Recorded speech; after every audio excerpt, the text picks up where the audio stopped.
welcome to Ravenwoods. Today's video is about a time slip that occurred at the Palace of Versailles in France. The term time slip refers to a rare type of apparitional experience in which the recipient appears to have been momentarily transported back in time, observing their environment as it might have been in an earlier period. This also is referred to as retrocognition. By far the best known such incident was reported by two English women who had said that while walking the grounds of the Palace of Versailles one afternoon in 1901, they encountered people dressed in late 18th century dress and observed landmarks from the time that no longer existed. Their published account of the experience aroused considerable controversy. The account of the first incident, published in 1911 as An Adventurer, carried the names Elizabeth Morrison and Frances Lamont. These were later revealed to be pseudonyms for, respectively, Charlotte Ann Elizabeth Moberly and Eleanor Frances Jourdain. Both were respected and accomplished English academics. Moberly's father had been headmaster at Winchester College and Bishop of Salisbury. In 1886, she became the first principal at St. Hugh's College, Oxford, whose students were mostly young women. Jourdain's father was the vicar at Ashbourne, Derbyshire, England, hired as Moberly's deputy. She eventually succeeded her as principal in 1915 and held the position until her death in 1924. Both women were held by associates to have special powers of perception. They reported other experiences, claiming to have together seen a ghostly French army after battle near the French fort in 1912. Moberly claimed to have seen an apparition of the Roman Emperor Constantine at the Louvre. The pair visited Paris as tourists in the summer of 1901 as means to become better acquainted and help Moberly decide whether to hire Jourdain as her deputy. According to their account, on 10th of August 1901, they visited the Palace of Versailles. Being somewhat disappointed with the building, they decided to walk in the grounds to the Petit Trianon, a chateau in the style of a small country house that had been built by Louis XIV for the Marquis de Pompadour and was occupied by Queen Marie Antoinette after the accession of her husband, Louis XVI. Some 3 months after the experience, the women wrote independent accounts. Both stated that they had passed the Grand Trianon, a larger chateau, at which point their accounts diverge in some details. According to Moberly, they passed to the left of the Grand Trianon, instead of following a broad green drive that she later learned would have led them straight to the Petit Trianon. They passed by it and went up a lane. Moberly then saw a woman shaking a white cloth out a window of a building, and recalled to be a bit surprised that her companion, whose French was better than hers, did not take the opportunity to ask directions. However, Jourdain reportedly did not see this woman. For her part, she described passing some farm buildings where agricultural implements were lying about, including an old-fashioned plow. After passing to the right of some of the buildings, the pair were faced with a choice of three paths, and it was now that Jourdain first felt that they had lost their way. They chose the central path, where both women saw two men, whom they took to be gardeners despite their dignified attire. They asked the men for directions to the Petit Trianon. The men told them to continue straight on. Jourdain felt their tone to be oddly casual and mechanical. Jourdain then noticed a woman and a girl of 13 or 14 standing by the doorway of a solidly built cottage. They were unusually dressed, their kerchiefs tucked around their bodices. The woman seemed to be about to pass a jug to the girl. The visitors then entered a wood, where both saw a circular garden kiosk with a man sitting near it. Jourdain now spoke of feeling a depression and loneliness, as if she were walking in her sleep. Moberly, too, said that she was struck by extraordinary depression. The place was so shut in that we could not see beyond it. Everything suddenly looked unnatural, therefore unpleasant.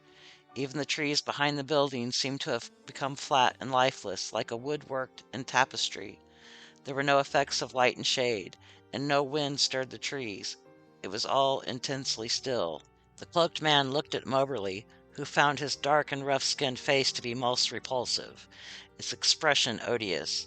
Jourdain described his skin as marked by smallpox and his expression very evil. A handsome young man suddenly appeared, running towards the ladies. He was wearing a cloak, a Spanish-style large-brimmed hat, and buckled shoes. He spoke to the women in French, but they were unable to understand him because of his unfamiliar accent.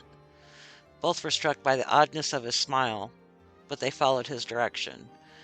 Walking further through the woods, they came to the Petit Trianon. A lady sat on its terrace, holding a paper at arm's length, as if she were sketching, and then looked at the visitors.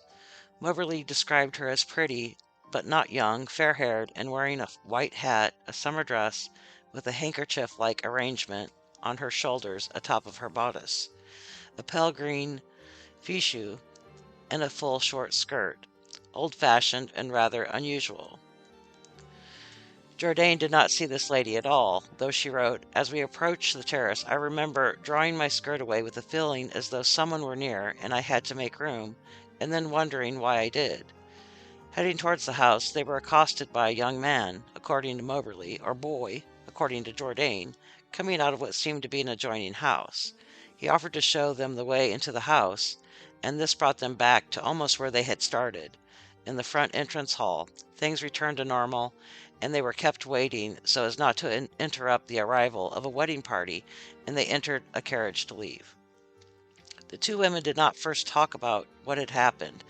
Then a week later, Moberly asked Jourdain whether she felt that the Petit Trianon was haunted, and was answered with an immediate yes. They did not converse more until 3 months later, when Moberly mentioned the sketching lady, struck by the fact that one of them had seen her clearly and the other not at all. Jourdain realized that on the 10th of August was the anniversary of the last day of the royal family's freedom. A French friend said that she had heard that annually, on a certain day in August, Marie Antoinette was still seen sitting outside the Petit Trianon, and the people around her would also be seen engaged in their usual activities. Moberly wrote, "We wondered whether we had inadvertently entered within an act of the Queen's memory when alive, and whether this explained our curious sensation of being shut in and oppressed. What more likely, we thought, than that during these hours, in the hall of the Assembly, or in the concierge, she had gone back with such vivid memory to other Augusts spent at the Trianon that some impress of it was imparted to the place." Jourdain made a second visit to the Petit Trianon on the 2nd of January, 1902. All seemed normal until she crossed a bridge, heading to a building called the Hameau de la Reine. "It was as if I had crossed a line and was suddenly in a circle of influence," she wrote. A cart was being filled with sticks by two laborers in tunics and capes with hoods, and bright terracotta red and deep blue respectively. They vanished when she looked away for an instant, and she could find no trace of their work. She saw a ghostly man, and felt, without seeing anyone, as if she were in a crowd of people passing her, saying words she could faintly hear. She then heard music as if from a distant band. Both music and voices were diminished, as if in a phonograph, unnaturally. The pitch of the band was lower than usual, she wrote. A very tall and muscular gardener answered her request for direction, warning that it was impossible to find one's own way in the park of Versailles unless one was used to it. Once she had returned to the palace, she checked whether a band had been scheduled to play that day, and was informed that none had. Jourdain afterwards wrote in musical notation about 12 bars of the melody she remembered. Both women, on returning for subsequent visits, found the grounds so much apparently changed from their first visit. Forest areas opened up, the kiosk and the bridge were missing, distances apparently shorter, and it changes to the house, that they could not find the paths they had taken.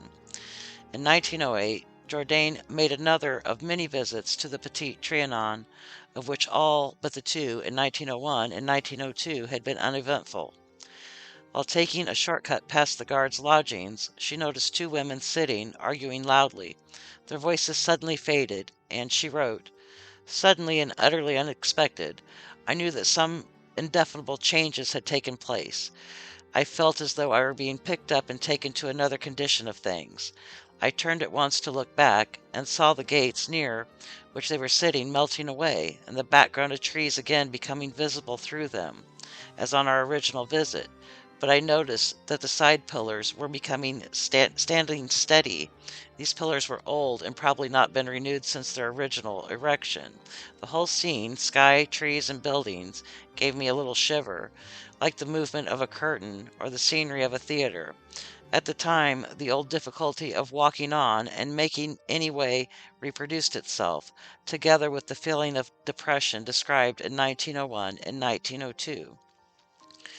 She pressed ahead, and things seemed to return to normal.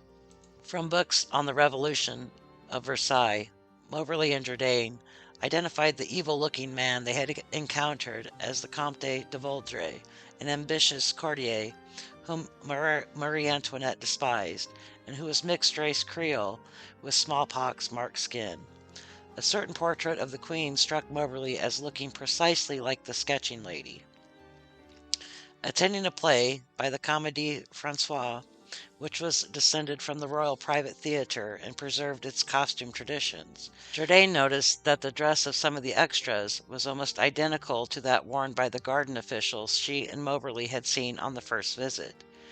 Between 1904 and 1910, Moberly and Jourdain gathered evidence they interpreted to mean that the following additional items, costumes, and people that they had seen dated from the time of the Revolution: the plow, the gardener's attire, the cottage where the woman seemed to be handing a jug to the girl, and their possible identities, the kiosk, the gentleman's dress of cloak and wide-brimmed hat, the running man, his buckled shoes, and a possible identity, a bridge cross that no longer existed, the attire of the sketching lady, whom they felt was Marie Antoinette, an old-fashioned roundabout device called the jeu de bague, a second young man who directed them, coming through a door that currently never opened, and a possible identity, the two laborers gathering sticks using a cart, and their attire, the thick wood in which Jourdain had felt as if she were in a crowd, the style of the music Jourdain heard, the dress of the tall, muscular gardener, and a possible identity, and several other items. Somewhat to their discredit, Moberly and Jourdain wrote up a proposed meditation sequence of Marie Antoinette in which the Queen imagined seeing two female strangers near the Petit Trianon. In the words of one skeptic, this chapter moves their book from the realm of reporting into that of fantasy fiction.